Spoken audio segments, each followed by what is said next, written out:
मित्रांनो, एकेकाळी भारतीय जनता पक्षाचे फक्त 2च खासदार निवडून आलेले होते. 2 खासदार निवडून आलेला पक्ष आज पक्ष देशातला मोठा पक्ष झालेला. त्यामुळे डरो मत,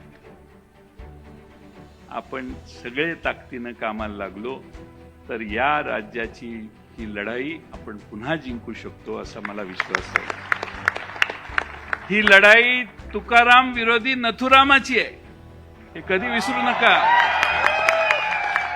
आम्ही तुकाराम महाराजांच्या विचाराचे आहोत. तुकाराम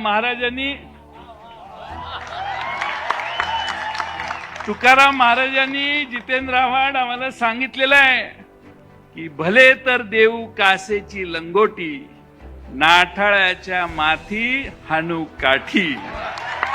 आणि म्हणून यापुढे रस्त्यावर उतरण्याची भूमिका आहे. करू नका चर्चा एवढ्यात पराभवाची, रणात झुंजणारे आहेत अजून काही.